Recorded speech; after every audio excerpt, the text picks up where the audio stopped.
Can you leave before my friends get here? I don't want them to know about you."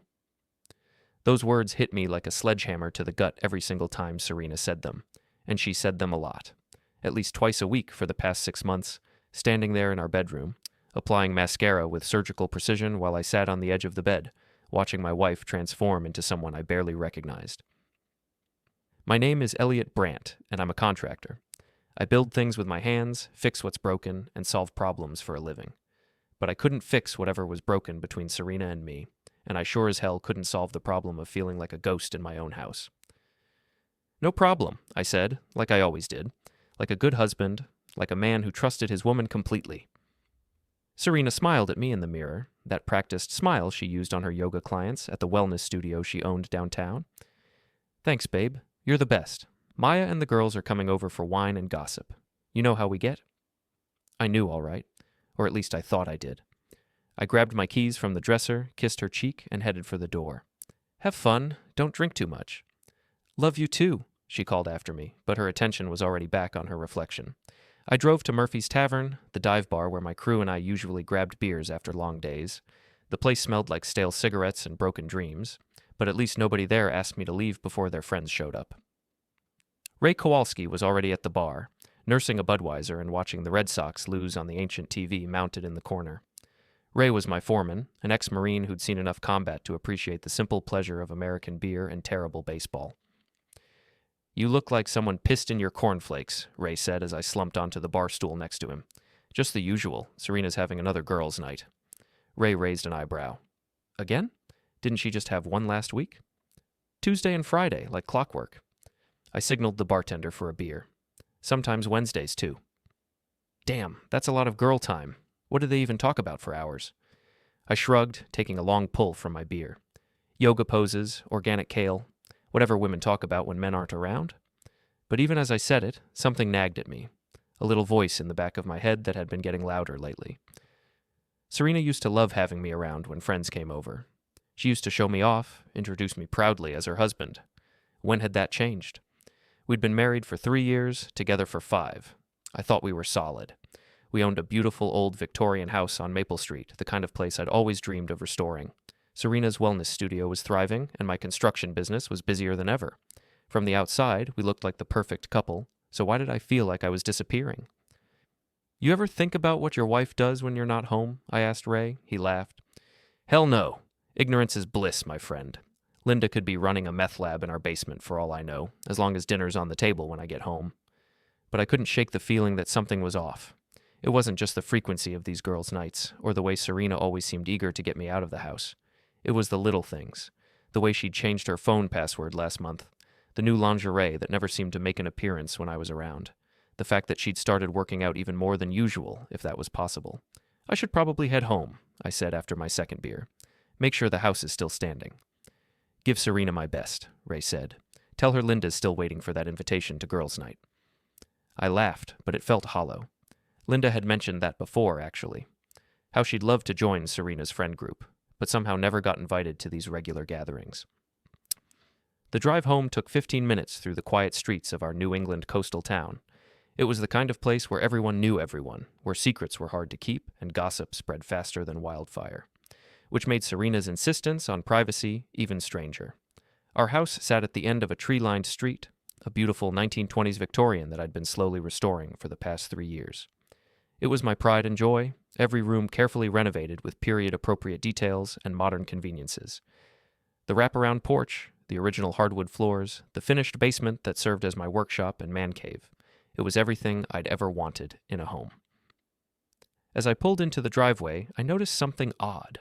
There were no cars parked on the street, no vehicles in our driveway except Serena's white BMW.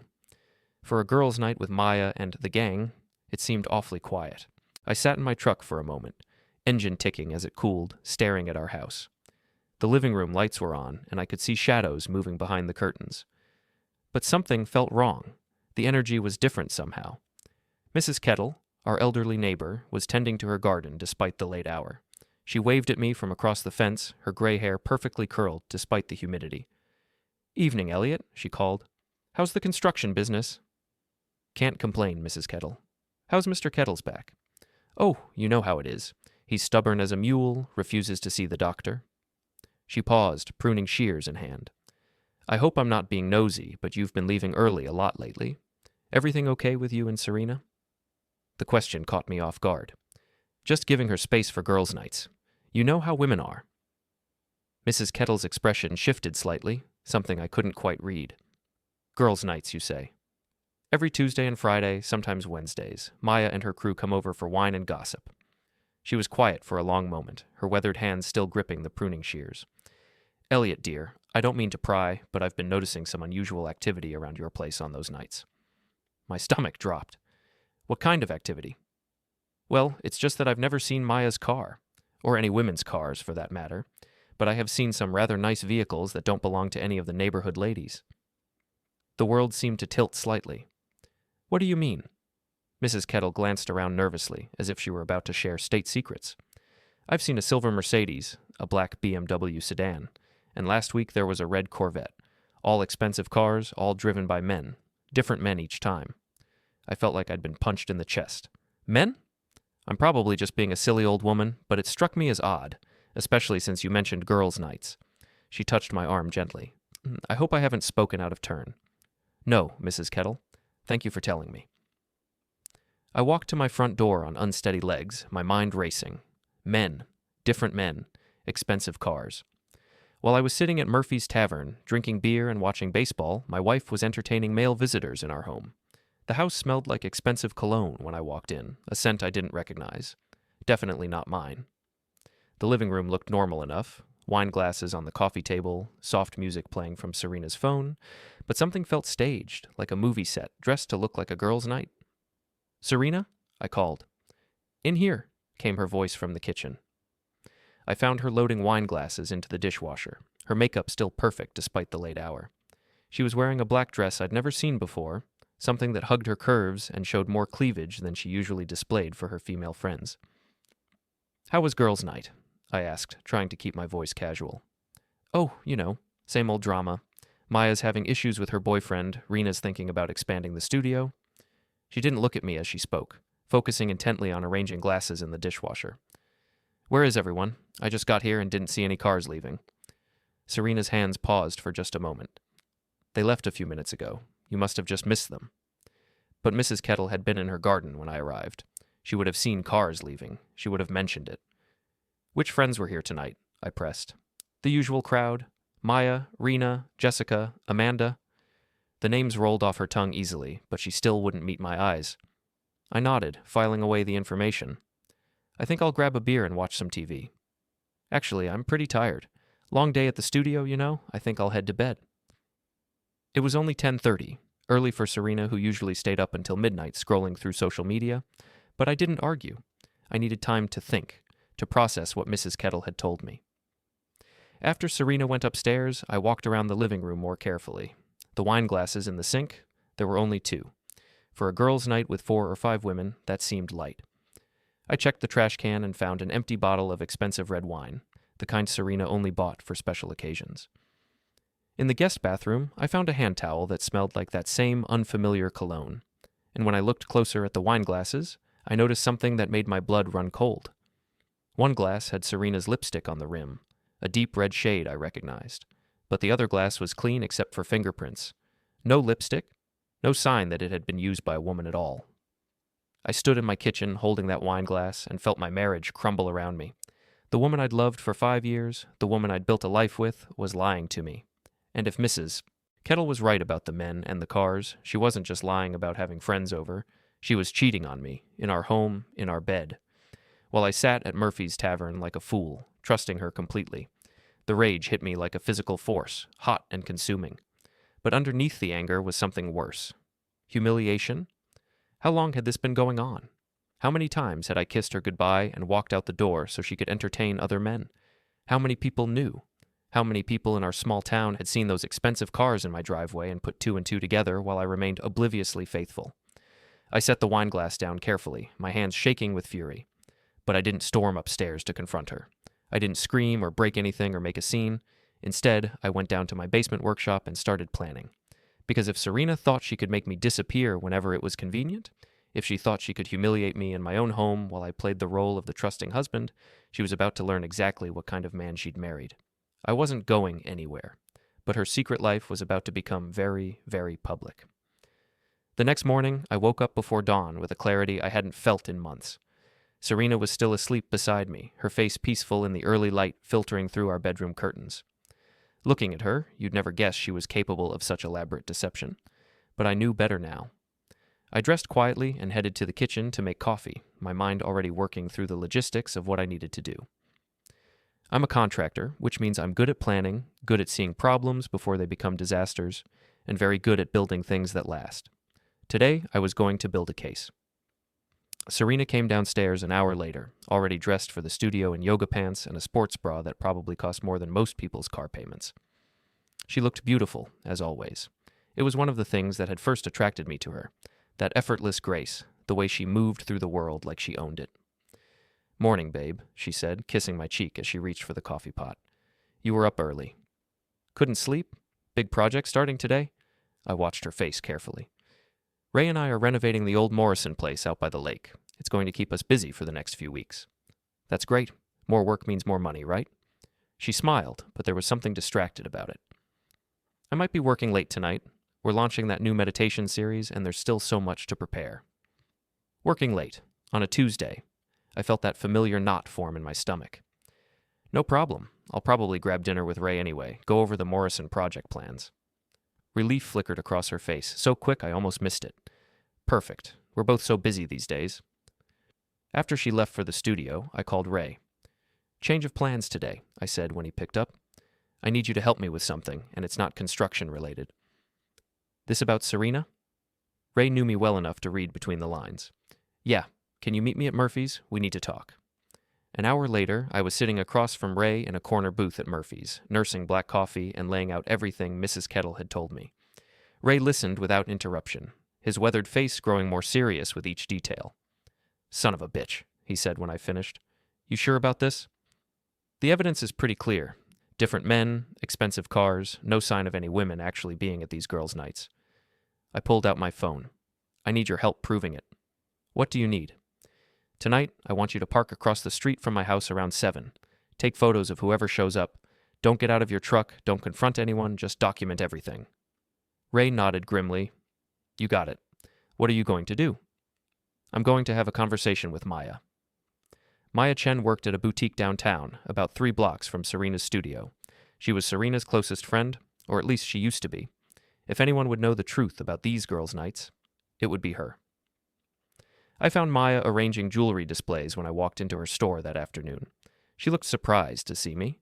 I'd never visited her at work before. "Eliot, what brings you here? Shopping for Serena?" "Actually, I wanted to ask you something."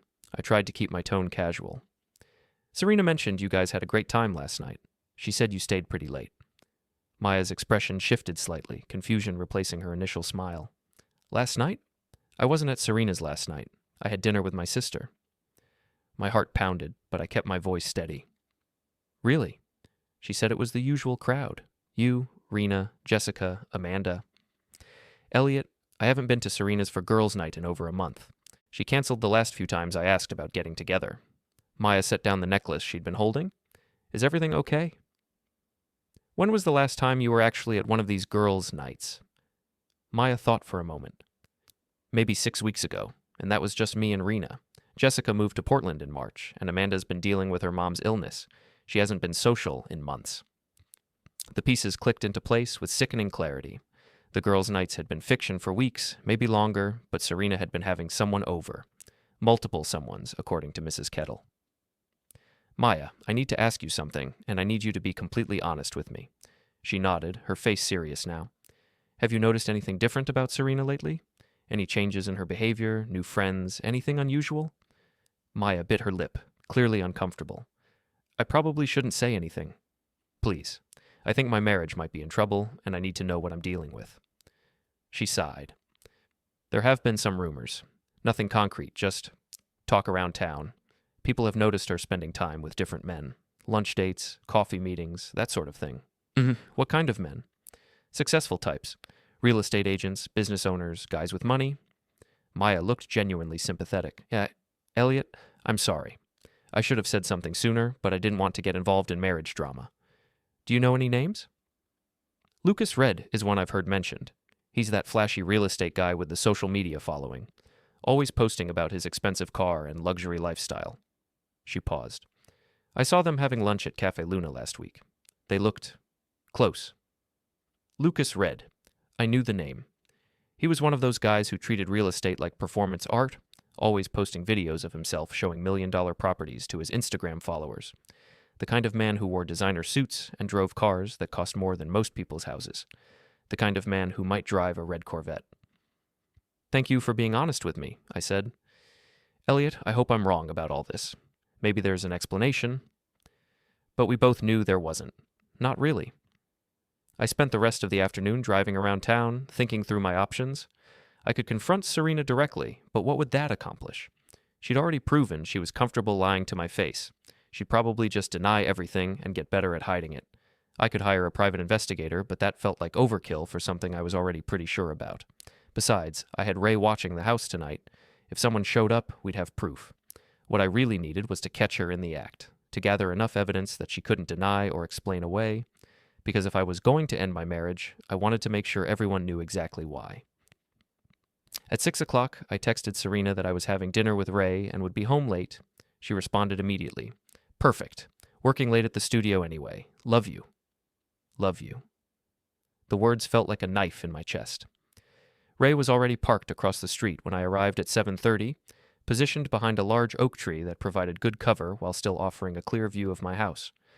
I parked 2 blocks away and walked over, sliding into the passenger seat of his truck. Anything yet? I asked. Your wife got home about 20 minutes ago. She's been moving around inside, lights on in different rooms. Looks like she's getting ready for something. We didn't have to wait long.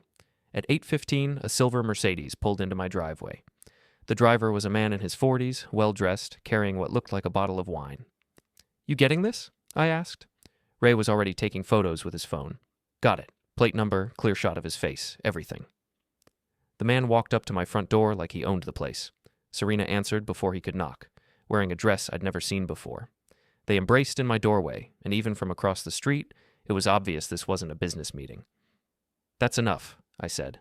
Let's go. But Ray grabbed my arm. Where are you going? To kick that bastard out of my house. And then what? You think that solves your problem? Ray's grip tightened. You storm in there now. You're the bad guy. You're the jealous husband who doesn't trust his wife. She'll spin it, make you look crazy. He was right, and I hated him for it. But he was right. So what do you suggest? We wait. We document everything. We build a case so solid that when you decide to move, she can't wiggle out of it. Ray's voice was calm, steady. You want revenge? Real revenge? You do this smart. We sat in that truck for 2 hours, watching my wife entertain another man in my house. At 10:30, the Mercedes left. The man kissed Serena goodbye on my front porch, his hands on her waist like they'd done this 100 times before. You okay? Ray asked as we watched the taillights disappear down the street. I wasn't okay. I felt like someone had reached into my chest and ripped out my heart. But I also felt something else, a cold, calculating anger that was already planning my next move. I'm going to destroy her, I said quietly. Not just the marriage, her reputation, her business, her whole carefully constructed life. I'm going to make sure everyone in this town knows exactly what kind of woman she really is. Ray nodded. Then we better get started. Over the next week, I became a student of my wife's deception. I documented everything. The nights she claimed to be working late, the mysterious phone calls she took in the other room, the new clothes that appeared in her closet. Ray helped me set up a small camera in our living room, hidden behind some books on the shelf. Nothing illegal, just security footage of my own home. What we discovered was worse than I'd imagined. Serena wasn't just having an affair, she was running what amounted to a revolving door of men through our house. Tuesday was Lucas Red with his silver Mercedes. Friday was a different guy in a black BMW. I later learned his name was Marcus Webb, a local business owner who was supposedly happily married. Wednesday brought yet another man, this one driving a white Lexus. She had a system. She'd text me to leave early, wait 30 minutes, then welcome her guest of the evening. They'd have wine, dinner sometimes, and based on the sounds our hidden camera picked up, they'd spend considerable time in our bedroom. Our bedroom. The bed I'd bought for us, in the house I'd restored with my own hands. The worst part was how good she was at it. Every morning, she'd wake up next to me like nothing had happened. She'd make coffee, kiss me goodbye, and head to her studio like the devoted wife and businesswoman everyone thought she was. But I was building my case, piece by piece, photos, video, documentation of every lie, and I was planning something that would expose her to the entire town in the most public way possible. The annual Founders Day Festival was coming up in 2 weeks. It was the biggest social event of the year, held at the marina with the whole town in attendance. There would be speeches, food vendors, and a big presentation on the main stage featuring local businesses and community leaders. Serena's Wellness Studio was one of the featured sponsors. She was scheduled to give a presentation about healthy living and work-life balance. The irony was almost too perfect. But first, I needed to have a conversation with Lucas Red. I found him at Cafe Luna on Thursday afternoon, holding court at a corner table with his laptop and phone, probably filming content for his social media empire. He was exactly what I'd expected. Perfectly styled hair, expensive watch, the kind of confidence that comes from never being challenged. "Lucas Red," I said, approaching his table. He looked up with practiced charm. "That's me. Are you interested in buying or selling? I specialize in luxury properties." Actually, I'm interested in talking about Serena Brandt. His expression shifted slightly, but he recovered quickly. "I'm sorry, I don't think I know who you're referring to." I sat down across from him, uninvited. "Sure you do. About 5'6", blonde hair, runs the wellness studio downtown. You've been spending a lot of time at her house lately." "I think you have me confused with someone else." But his hand moved to his phone, probably thinking about calling for help. "Tuesday nights, specifically. Silver Mercedes in the driveway. Wine and dinner, sometimes staying until almost 11. I leaned back in my chair, keeping my voice conversational. "Ring any bells?" Lucas's face went pale. "Look, I don't know what you think you know, but I know you've been sleeping with my wife." The words hung in the air between us. Lucas glanced around the cafe nervously, probably wondering who might be listening. "Your wife?" he whispered. "Serena Brandt, my wife of 3 years. The woman who's been telling you she's single, I'm guessing." From his expression, that's exactly what she'd been telling him. Oh shit, oh shit, oh shit, oh shit. Yeah, that about sums it up. I pulled out my phone and showed him one of Ray's photos. Lucas walking up to my front door with a bottle of wine. "Nice picture, don't you think?" "What do you want?" His voice was barely audible. "I want you to stay away from my wife and my house, permanently. No more Tuesday nights, no more wine and romance in my living room, no more sleeping in my bed. Done. Absolutely done. I had no idea she was married." "Of course you didn't, because Serena is very good at keeping secrets." I stood up, leaving him sitting there looking like he'd seen a ghost. But secrets have a way of coming out, don't they? As I walked away, I heard him frantically dialing his phone, probably calling Serena to warn her that her husband knew about their arrangement, which was exactly what I wanted him to do. That night, Serena came home from the studio acting strange. She was jumpy, distracted, checking her phone constantly. When I asked about her day, she gave vague answers and excused herself early to take a bath. I knew Lucas had called her. I knew she was panicking, trying to figure out how much I knew and what I planned to do about it. The uncertainty was eating at her, and that was just the beginning. Over the next few days, I watched her carefully. She canceled her Tuesday night work session, claiming she wasn't feeling well. She was quieter than usual, studying my face for signs that I suspected something. But I played the role of the oblivious husband perfectly. I brought her flowers, asked about her day, even suggested we plan a weekend getaway. The confusion in her eyes was almost worth the pain of pretending everything was normal. Meanwhile, Ray and I were preparing for the final act. We'd gathered enough evidence to prove her affairs beyond any doubt. We had photos, video, testimony from Mrs. Kettle about the parade of men visiting our house. We even had documentation of her lies, text messages claiming to be working late on nights when she was actually entertaining guests. But I wanted more than just a divorce. I wanted justice. I wanted everyone in our small town to know exactly what kind of person Serena really was. And the Founders Day Festival was going to give me the perfect opportunity. The night before the festival, Serena seemed nervous about her presentation. She practiced her speech in the living room, talking about the importance of authenticity and honest communication in maintaining healthy relationships. The irony was so thick, you could cut it with a knife. "You're going to be great tomorrow," I told her, sitting on the couch where she'd entertained Lucas just 2 weeks earlier. "Everyone's going to see the real you." She smiled, but there was something uncertain in her expression. "I hope so. I just want to make a good impression." "Oh, you will. Trust me, after tomorrow everyone in town is going to know exactly who Serena Brandt really is. The morning of Founders Day dawned clear and bright. Perfect weather for the festival that would draw nearly the entire town to the marina. I woke up early and made breakfast for Serena, playing the role of the supportive husband one last time. "Nervous about your presentation?" I asked, setting a plate of eggs and toast in front of her. "A little, but I've practiced it so many times, I could probably give it in my sleep." She was wearing a white sundress that made her look innocent and wholesome, the perfect image of a successful small-town businesswoman. "I'll be in the audience cheering you on," I said, and meant it, just not in the way she thought. "You don't have to come if you're busy. I know you're not really into these community events." But I wouldn't miss this for the world. I wouldn't dream of missing my wife's big moment. Ray and I had spent the previous evening making final preparations. We'd compiled all our evidence into a comprehensive presentation, photos, video clips, a timeline of Serena's lies and affairs. It was thorough, damning, and completely factual. The festival officially started at noon, but Serena left early to help set up the Wellness Studio's booth and prepare for her 2 o'clock presentation. I kissed her goodbye at the door, watching her drive away in her white BMW, probably for the last time as my wife. "You ready for this?" Ray asked when he arrived an hour later. "I've been ready for weeks." We loaded our equipment into Ray's truck and headed for the marina.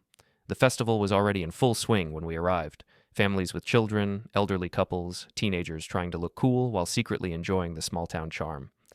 Food vendors lined the waterfront, the smell of funnel cake and barbecue mixing with the salt air. Serena's booth was positioned prominently near the main stage, decorated with photos of her studio and pamphlets about the benefits of yoga and meditation. She was in her element, chatting with potential clients and posing for photos with the mayor's wife. "There's our star," Ray muttered, following my gaze. The presentation schedule was posted on a large board near the stage. Serena was third in the lineup, scheduled to speak at 2 o'clock about living authentically, finding balance in work and relationships. The title made my stomach turn, but we weren't here to sabotage her presentation. We were here to give one of our own. At 1:30, I approached the volunteer coordinator, a friendly woman named Beth, who'd organized the festival for the past 5 years. "Beth, I'm Eliot Brandt, Serena's husband." "Oh, Eliot. How wonderful to finally meet you. Serena talks about you all the time." "I doubt that." "I was hoping I could make a quick announcement before Serena's presentation. Something personal I'd like to share with the community." Beth's face lit up. "Of course. How romantic. Are you planning to surprise her?" "Something like that." She added me to the schedule, slotting me in right before Serena's talk. Perfect timing. At 2 o'clock sharp, I walked onto the stage in front of nearly 300 people. I could see Serena in the front row, her face a mixture of confusion and growing alarm. She obviously hadn't expected this. "Good afternoon, everyone. For those who don't know me, I'm Eliot Brandt. I'm a local contractor, and I'm married to Serena Brandt, who runs the Wellness Studio downtown." Polite applause from the crowd. Serena was smiling, but her knuckles were white where she gripped the edge of her chair. "I wanted to take a moment to talk about something that's very important to me: honesty in relationships. You see, my wife is about to give a presentation on living authentically, and I thought it would be appropriate to share some authentic truths about our marriage." The crowd was listening politely, probably expecting some heartfelt tribute to marital bliss. Serena's smile was becoming more strained by the second. "Over the past few months, my wife has been hosting what she calls girls' nights at our home. She always asks me to leave before her friends arrive, saying she doesn't want them to know about me." A few people in the audience shifted uncomfortably. This wasn't going in the direction they'd expected. Being a supportive husband, I always respected her wishes. I'd leave our house every Tuesday and Friday night so she could spend time with her girlfriends. Except here's the thing: her girlfriends were never actually there. I could see people starting to lean forward, sensing drama. Serena had gone completely pale. "Instead, my wife has been entertaining a series of male visitors. Different men, expensive cars, intimate dinners in our home while I sat at Murphy's Tavern like a fool, trusting her completely." The crowd was dead silent now. You could hear the waves lapping against the marina dock. I have photos, video evidence, witness testimony. I can prove that my wife has been conducting multiple affairs while lying to my face about girls' nights and working late. Someone in the crowd gasped. Serena started to stand, probably to flee, but the press of people around her made it impossible to move quickly. So when my wife talks to you about living authentically and maintaining honest relationships, I want you to remember this moment. I want you to remember that she's been lying to everyone, to me, to you, to the entire community that supported her business. I pulled out a folder containing some of the photos Ray had taken. I have documentation here for anyone who's interested in seeing the evidence, pictures of Lucas Red, Marcus Webb, and several other men entering my home for these so-called girls' nights. The mention of specific names sent a ripple through the crowd. People knew these men. Marcus Webb's wife was probably in the audience somewhere. I'm filing for divorce on Monday morning, but I wanted you all to know the truth first, because Serena will undoubtedly try to spin this story, to make herself the victim. Don't let her fool you the way she fooled me. I set the folder on the podium and stepped back from the microphone. Thank you for your time. I believe my wife has a presentation about authenticity that she'd like to give now. The crowd erupted. People were shouting questions, craning their necks to see Serena, pulling out phones to record what was happening. It was chaos. Beautiful chaos. Serena finally managed to push through the crowd and flee toward the parking lot, her white dress billowing behind her like a surrender flag. She didn't give her presentation about authentic living. She didn't stop to explain or defend herself. She just ran. Ray appeared at my elbow as I walked off the stage. Well, that was something. That was justice. We spent the next hour fielding questions from curious townspeople and showing our evidence to anyone who wanted to see it. Mrs. Webb, Marcus's wife, was particularly interested in the photos of her husband entering my house with a bottle of wine. By evening, the story had spread throughout the entire town. Serena's reputation was in ruins, her business facing boycotts from angry spouses and former supporters. The woman who'd built her image on wellness and authentic living had been exposed as a fraud in the most public way possible. I drove home that night to an empty house. Serena had packed a bag and left, probably to stay with whatever friends she had left after this disaster. She'd sent me a single text. I hope you're happy. I was. For the first time in months, I was genuinely happy. But this wasn't over yet, not by a long shot. The week following the Founders' Day revelation was a masterclass in small-town social dynamics. Word spread faster than wildfire, and by Monday morning, everyone in town knew about Serena's affairs and my very public exposure of them. The response was swift and brutal. Serena's wellness studio lost half its clients within 3 days. The local newspaper ran a front-page story about the festival incident, complete with quotes from witnesses and a photo of Serena fleeing the stage. Her carefully cultivated image as a successful, authentic businesswoman was completely destroyed, but Serena wasn't going down without a fight. She hired a lawyer, some hotshot from Boston who specialized in damage control, and started spreading her own version of events. According to Serena's narrative, I was an abusive, controlling husband who'd driven her to seek comfort elsewhere. She claimed I'd been emotionally manipulative, that she'd been afraid to leave me, that the affairs were her desperate attempt to find happiness in an oppressive marriage. It was complete fiction, but it was compelling fiction. Some people, particularly those who didn't know us well, started to view her as the victim rather than the perpetrator. That's when I decided it was time for the nuclear option. You sure about this? Ray asked as we sat in my basement workshop, surrounded by the evidence we'd gathered over the past month. Once you release this stuff, there's no taking it back. I looked at the video files on my laptop. Footage from our hidden camera showing Serena entertaining different men in our living room, audio recordings of her lies, screenshots of text messages where she coordinated her affairs while telling me she was working late. She wants to paint me as the villain? Fine. Let's see how that story holds up when everyone sees exactly what she was doing in our house. The beauty of living in a small town in the digital age is that information spreads instantly. I created an anonymous email account and sent the video evidence to every major gossip in town, the kind of people who couldn't keep a secret if their lives depended on it. Within hours, the videos were circulating on social media. Grainy footage of Serena kissing Lucas Red in our doorway, audio of her laughing with Marcus Webb while I was supposedly the controlling, abusive husband, text message screenshots showing her coordinating affair schedules like business meetings. The narrative shifted overnight. Suddenly, Serena wasn't the victim of an abusive marriage. She was a calculating cheater who'd been caught red-handed and was trying to manipulate public sympathy. Her Boston lawyer advised her to lay low, but Serena had never been good at staying quiet. She agreed to an interview with the local news station, probably thinking she could charm her way back into public favor. It was a disaster. The reporter, a sharp young woman named Jennifer Hayes, had done her homework. She'd seen the videos, talked to witnesses, and wasn't buying Serena's victim narrative for a second. Mrs. Brandt, we have video evidence of you entertaining multiple men in your home while your husband was away. How do you reconcile that with your claims of being trapped in an abusive marriage? Serena tried to deflect. Those videos were taken without my consent. My husband violated my privacy by secretly recording me in our home. But the videos show you engaged in what appears to be romantic encounters with men who are not your husband. Are you denying that these affairs took place? I'm saying that my marriage was complicated, and my husband's controlling behavior drove me to seek emotional support elsewhere. Emotional support that included intimate physical contact? Serena's composure cracked. I don't have to justify my personal relationships to you or anyone else. But you are asking the community to view you as a victim rather than someone who chose to engage in extramarital affairs while lying to your husband. Don't you think people deserve the truth? The interview went downhill from there. Serena came across as evasive, entitled, and completely unrepentant. When it aired that evening, it finished whatever remained of her reputation. By the end of the week, her wellness studio was essentially finished. Her business partner, Rena, announced she was dissolving their partnership and opening her own studio across town. The landlord, facing pressure from other tenants who didn't want to be associated with the scandal, declined to renew Serena's lease. But the personal consequences were even more devastating. Lucas Red, who'd been trying to salvage his own reputation, publicly blamed Serena for lying about her marital status. Marcus Webb's wife filed for divorce and named Serena as a co-respondent, seeking damages for alienation of affection. Serena had gone from respected businesswoman to town pariah in less than 2 weeks. The final blow came when she tried to return to our house to collect more of her belongings.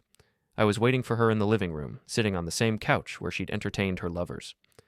"The locks have been changed," I said, when she walked in with her key. "I had copies made for you." I tossed a new set of keys on the coffee table. "You can keep them as a memento." She looked terrible. Dark circles under her eyes, her usually perfect hair unwashed and pulled back in a messy ponytail. The stress of the past 2 weeks had aged her years. "Eliot, we need to talk." "No, we don't. You need to pack your things and leave. The divorce papers will be served tomorrow." "This is insane. You've destroyed my entire life over some stupid mistakes." "Mistakes?" I stood up, feeling that familiar cold anger. "You conducted systematic affairs in our home for months. You lied to my face every single day. You told the entire town I was abusive to cover up your own behavior. Those weren't mistakes, Serena. That was who you chose to be. I never meant for it to go this far. You never meant to get caught. There's a difference."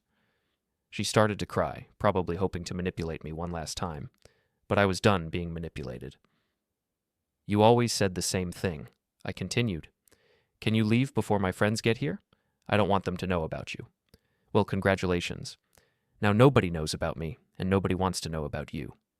Please, Eliot, we can work this out. We can go to counseling, start over." I walked to the door and held it open. "Your things are packed in boxes upstairs. Take them and go." "Where am I supposed to live? My business is ruined. I have no income, nowhere to go." "That's not my problem anymore. You made your choices. Now live with them." She gathered her boxes in silence, making multiple trips to her car. I watched from the window as she loaded her entire life into the back of her BMW, the car she'd driven to her affairs, the symbol of the success that was now completely destroyed. Before she drove away, she turned back to look at the house one last time. Our beautiful Victorian home, the place where we'd planned to build a life together, now represented nothing but her betrayal and downfall.